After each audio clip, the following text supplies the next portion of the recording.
faut-il s'excuser pour la colonisation? Non. Imaginez qu'on vous demande de vous excuser pour une faute que vous n'avez pas commise, pour des décisions prises bien avant votre naissance. C'est ce qui anime encore et toujours le débat autour de la question des excuses pour la colonisation. Les époques ont changé, tout comme les valeurs et les normes morales qui les accompagnent. Pourquoi devrions-nous alors porter un fardeau moral hérité de choix passés, parfois à des siècles de distance?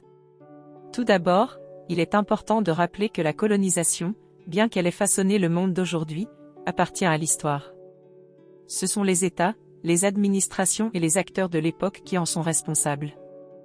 En tant qu'individus modernes, aucun d'entre nous n'a participé à cette époque, et nos valeurs morales actuelles sont bien différentes de celles des siècles passés.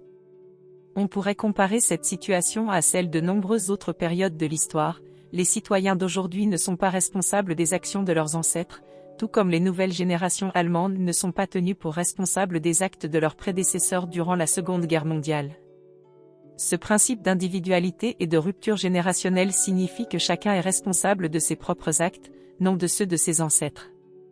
Je trouve surtout inacceptable de déboulonner ou de saccager les statues et portraits de certaines grandes figures de l'histoire telles que Christophe Colomb aux États-Unis et Léopold II en Belgique, sous prétexte qu'elles ont été responsables de l'exploitation de certains hommes. Il est essentiel de comprendre la colonisation dans le contexte de son époque. Si nous jugeons les événements du passé avec nos valeurs modernes, nous risquons de commettre un anachronisme moral. La colonisation s'inscrit dans une période de compétition féroce entre les puissances européennes, un temps où l'expansion territoriale, la recherche de ressources et la diffusion des valeurs européennes étaient perçues comme des impératifs nationaux. De nombreux penseurs et dirigeants de l'époque voyaient la colonisation comme une mission civilisatrice, même si cela peut aujourd'hui sembler erroné et inacceptable.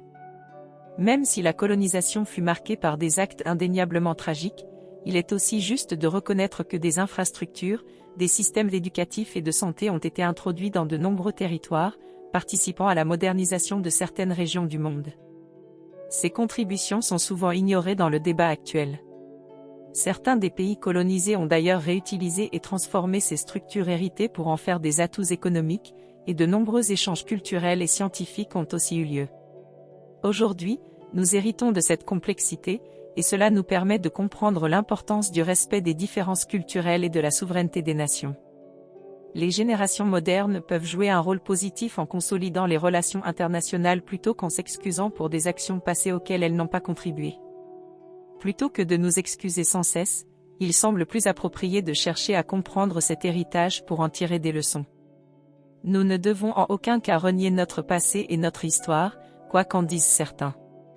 Les générations modernes ont la responsabilité de connaître l'histoire, d'en comprendre les implications et de travailler à construire un monde plus juste et équitable. Cependant, s'excuser pour des actions commises par d'autres revient à porter un fardeau qui ne nous appartient pas.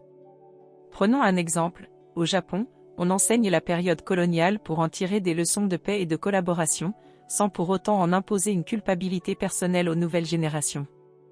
De même, comprendre l'histoire coloniale européenne peut renforcer l'idée d'égalité entre les nations, sans qu'il soit nécessaire de recourir à des excuses officielles qui risquent de cristalliser les tensions plutôt que de les apaiser. En conclusion, la colonisation est un sujet sensible, complexe et controversé, mais les générations modernes n'ont pas à porter la responsabilité des choix faits dans un autre contexte, avec d'autres valeurs.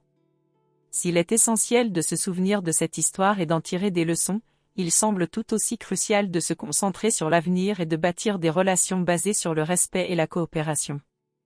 N'hésitez pas à partager vos avis sur cette question dans les commentaires.